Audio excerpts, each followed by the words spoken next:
Right, my name is Giles Parker, and I spent 2 years in the Army, the South African Army. I was assigned to Special Services Battalion, and I spent 2 years there. I trained as a support troop initially, became a corporal, and then I specialized in Eland armored cars, 90mm and 60mm. I was called up to the border after the first year, and after training on armored cars, the Elands, and we first of all did the scouting of the Vombaland. I was called up to Ndongwa, and then Ndongwa was our main station. We were based there, but we went up to Oshakati, up to the cut line or the cup lane, and we did patrols around there, making sure that we kept the SWAPO out of our territory, and we supported the police, and we did lots of patrols up and down the cut line or the cup lane. We went to as far as Rikana, not as far as, we didn't go too far west, but we did a lot of patrols around there. Things were starting to get different. Things were happening, and we started getting small skirmishes. We crossed the border into Angola on a few occasions, and we came back, and we just kept the place calm and steady. Things started hotting up, and we realized that things were changing rapidly. They called us together one day, and around about September, October, and said, guys, scrape your toothpaste, take all your South African identification off you, no rank, everything had to come off. We're going into Angola. We knew we were going into Angola. And they said, right, guys, off you go. Into Angola we went. So we crossed the border, we took over Pereira de Ek first, then Salabandera, and we were Task Force Zulu.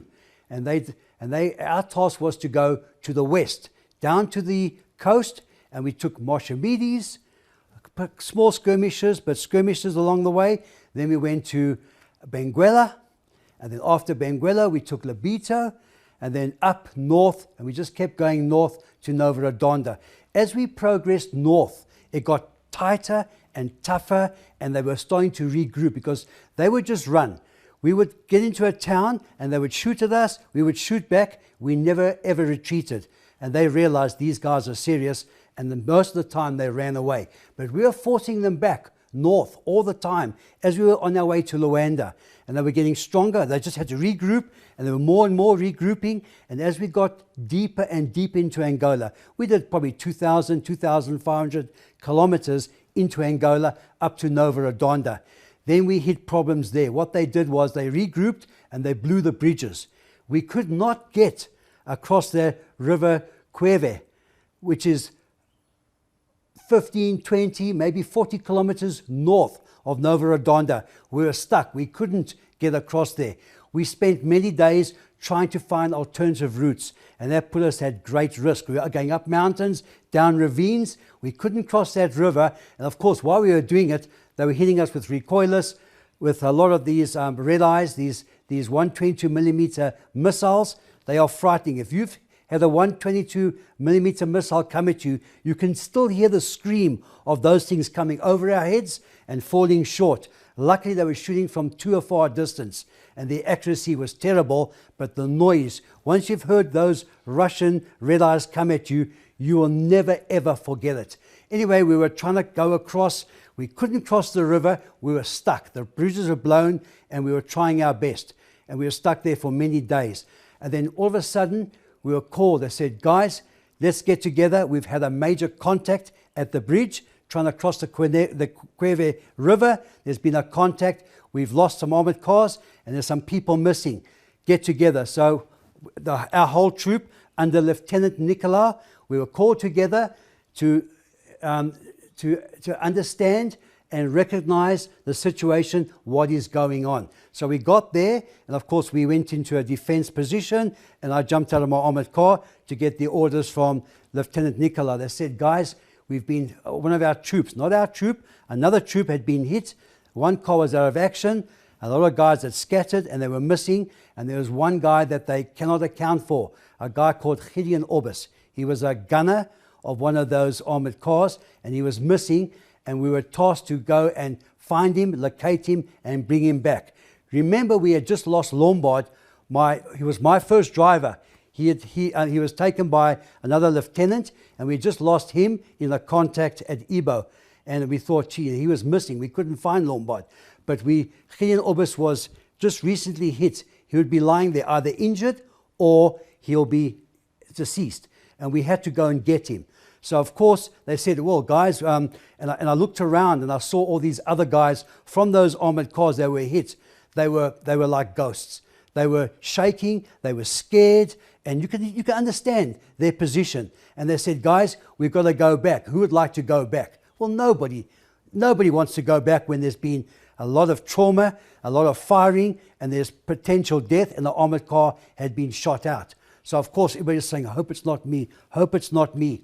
Anyway, but you know, something told me that I think these guys are going to say, by the way, you go. And sure enough, Lieutenant Nicholas said, right, guys, we're going to go in, and Giles Parker's Elant, crew commander Giles Parker, and your crew, you're the ones that are going to go, find him, locate Gideon, bring him back, hopefully alive. If not, front of the armored car, we'll bring him back. We're going to bring him back. And I thought, wow, you know, an order is an order. We were trained that way. We will do it regardless of the consequences. And so my gunner, Johan Ace, and I looked at each other, and my driver, Berta, we said, wow, guys, we've got to do this. And then suddenly my training kicked in, and also my, because I'm going to do it, I'm going to make sure I'm doing it under my terms and my conditions. So Johan Ace and Chris Berta, we said, right, guys, we've got a plan, and we need this plan to work because we are going to do it. So the plan was very simple. We go in, and I wanted many armored cars as possible to go in. I said, guys, you give us covering fire. You shoot the 90s or anything that moves. If it doesn't move, you shoot it. And I said, I want lots of firepower. I will go in there with my 60mm mortar and my machine gun firing all the time. I said, Johan, you my gunner, you just fire and I'll load and I'll put the charges in. You shoot the machine gun, I'll do the mortar. We're just gonna make as much noise as possible to try and keep the heads down of the enemy so we can go and do our task. Anyway, 3 or 4 of our armored cars went in to actually give us firing power. And I said, guys, I don't know where to go. We had no maps. You know, we had no maps. Nobody said, Giles, you go down here, you pass this road. When you get to Voortrekker Street, you turn left. And there was nothing like that. There were no maps whatsoever. They just said, you go down this road, it forks, you turn left, you turn right, you go down there, you pass a big tree, and you go down the road. I said, whoa, guys. I said, it's okay. You guys have been there. I haven't been there. So one guy, Jeff Rogenick's crew, said, we've been there. We're not going to go in. We'll show you more or less where to go. We'll get to the fork of the road. I'll tell you where to go. We'll sit back and give you fighting power. I was grateful for that. At least I was on the right track. Anyway, we had a plan of going in there, lots of firepower from the other guys, and we'll break away and go down this lonely road and try and locate Gideon and bring him back. Anyway, we went in there and there was just blazing fire from us and probably from the opposition, the enemy. We didn't know because there was just firepower everywhere. And I like that because the more noise, the better. The more noise, the better. And hopefully their heads will be down. And we went along there. And the crew that showed me where to go said, right, Giles, it's down this road. You're on your own. You've got 500 meters to go, 800 meters, whatever. And then I said, Johan, my gunner, Johan, look carefully. We can't miss it. We were going down and we saw the armored car. Nothing worse than looking at an armored car with its wheel blown, hanging on its side, and you know that there's death and destruction. So we had to pass that. We had to put it out of our minds and pass that armored car. I was glad to see the armored car because I knew he wouldn't be far from it, from what they told me. So we got to the armored car. I said, driver, Berta, Chris, Ray. So he rode past there and we went around the corner and I could just see about 20, 30 meters past the car, half in the road, half in the bush. I saw this body. I said, wow, that must be Gideon. So I said to the driver, get to the body, turn, face the enemy, don't get out of the hatches. I said, Johan, you and I, we are tasked to get out the car. And what I did was, because I was crew commander, my driver was sick. Chris Berta was sick. Malaria, he was losing weight, he wasn't well. And I said, well, look here, I can't get that guy to go out. I can drive an armored car. I can shoot. I could have pulled rank and said, Chris, and Johan, you go and get him. I'll sit there shooting. When things are tough, you don't come back. I'll get in the car, drive back and say, by the way, we're missing Johan and we're missing Chris. Sorry, guys, but I'm back, you know. Anyway, I said no. Because Chris Buerta was sick, I said no. He must stay in the car. I want to hear it revving to 3,000 revs. I don't want him to stall the car, whatever. So I said, okay. And yeah, so we got there and we saw where he was. We turned and faced the enemy. But before we got there, we had to do a 3-point turn on a terrible road with trenches on the one side, and it was a terrible sand road as well. And we had to do a 3-point turn to turn around and go down that road. And what I remember clearly was, and to this day I still shiver, is that I said to Chris, watch out the trenches. He said, yeah, Giles, I can see them. Ek kan daai trenches, daai slote sien. Moenie worry nie. And he reversed, and what did he do? He went down. The back of the car went down into the trenches. Now, we don't have four-wheel drive all the time. We don't have traction control or diff lock, nothing. Only one way to get out. He revved the car and he hit the brake. When you hit the brake, it makes the wheels of the armored car all work together. And that managed to lurch the car out, and we were out. That I'll never forget.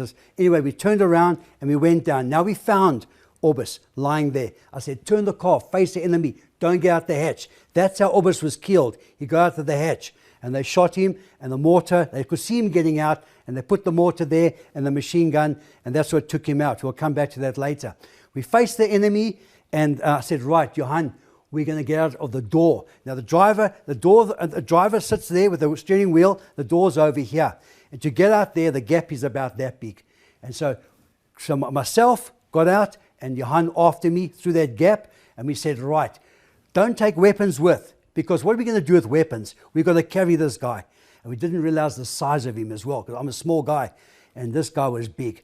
Anyway, we left the weapons behind. We said, rev that eland, Chris, and off we went, and we crawled, and we scrambled, and whatever, and we got to Gideon Orbis, and that was terrible, because we had to make sure if he's alive or is he okay or whatever. And I had one look at him, turned him over, looked at him, and I said, this guy is unfortunately deceased. That was like, I could feel my whole body just, you know, it was a terrible experience. It's hard to explain. And then I realized, okay, guys, we still have to bring this guy back. So Johan and I grabbed him, half dragged him, carried him, pulled him, and then we got to the front of the armored car. Now, the doors are open, the car's facing, we had to go around that now, and now in front of the armored car, I was worried about being exposed to the enemy. And anyway, we had to do it. We had to get this guy on the armored car. I remember picking this guy up with Johan. Johan's quite a big guy, bigger than me. And we struggled to pick this guy up and put him on the armored car. Anyway, we did, right in front of the periscopes of my driver. And of course, it was not a pretty sight.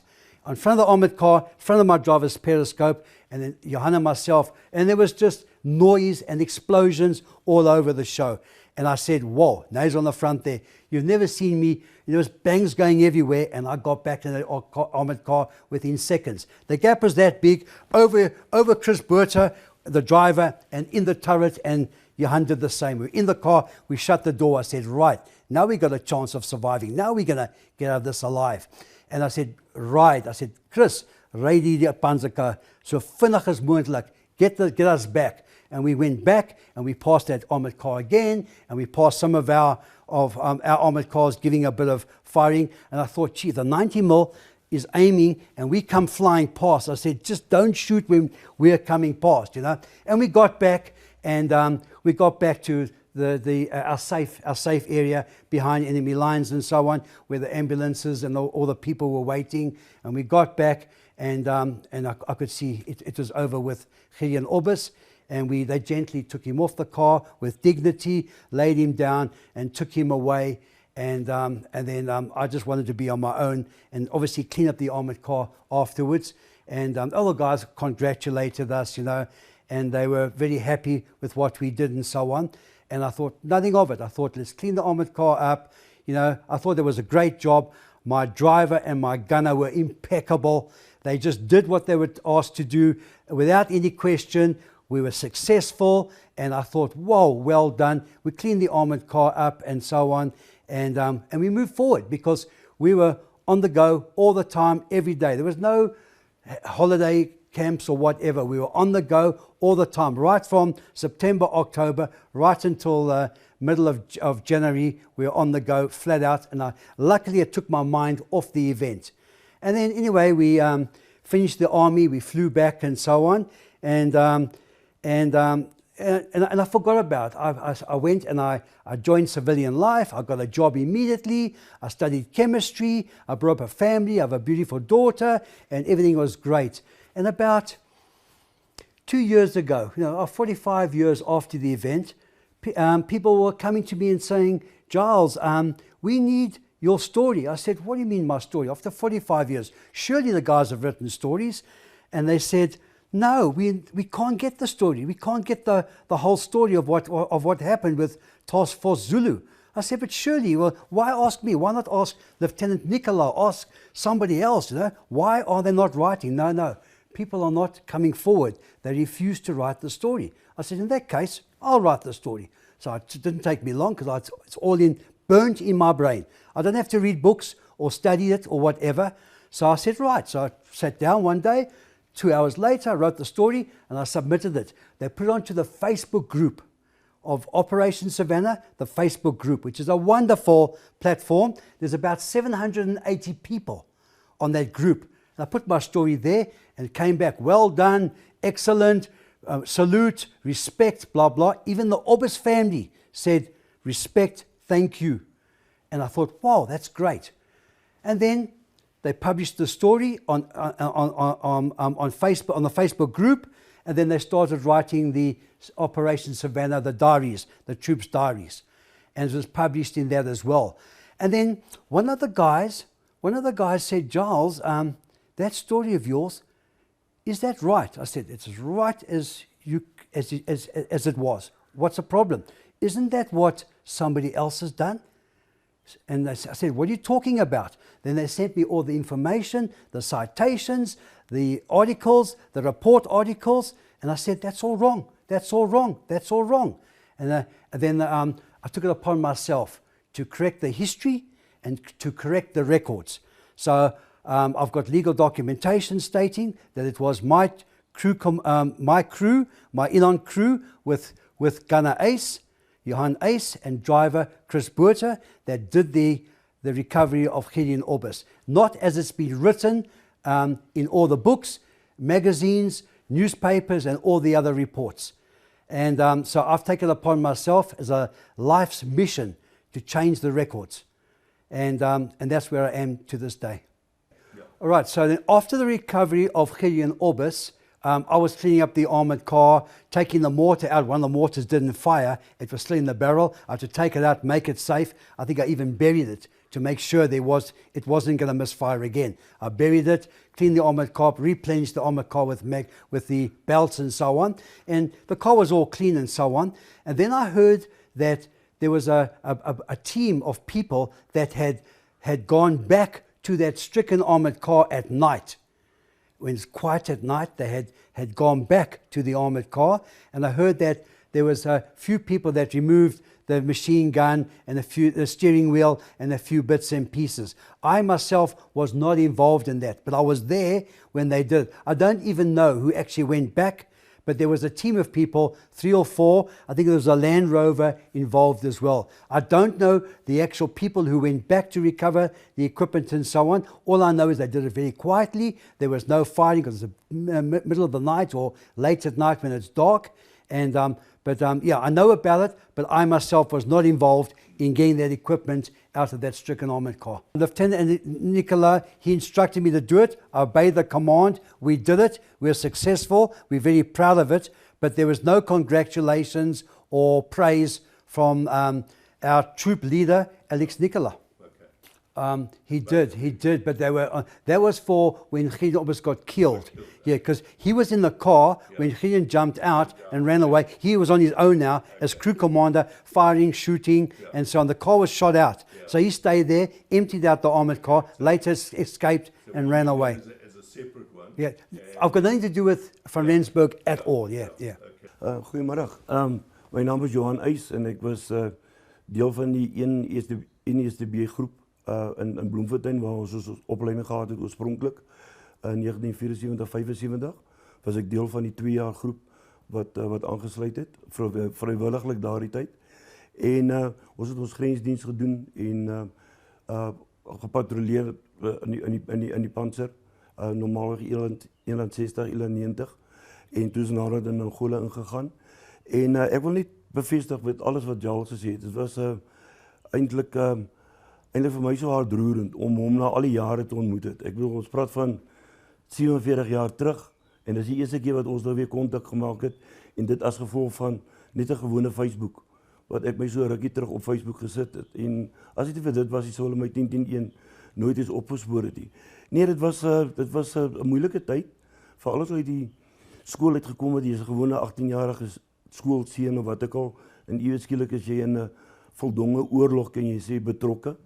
En ek kan die geval nog baie goed onthou, toe ons daar by Noord-Rondo was, en ek deel van die pansergroep was, en ek sal dit nooit vergeet nie, die dag toe ons oppas moes gaan haal het nie. Ons basies, ek wil nie sê moes gaan haal het nie, maar ons was basies geforseer, want dis 'n opdrag, en jy het altyd, moet jy maar jou opdragte uitvoer, want dis deel van militêre opleiding, en dis is ons groot geword, jy weet, dis 'n boerseun of wat ek al. Maar woorde wat ek nooit sal vergeet nie, is die dag toe ons daar gestaan het en hulle gesê het oppas moet gehaal word, en nou het mense basies gepinpoint word om hom te gaan haal. En luitenant Nicolai net uit ek kan sy woorde nog baie goed onthou, gesê het, ek het 'n familie in Suid-Afrika, en ek gaan nie my laat doodskiet, vir wat dit werd is nie.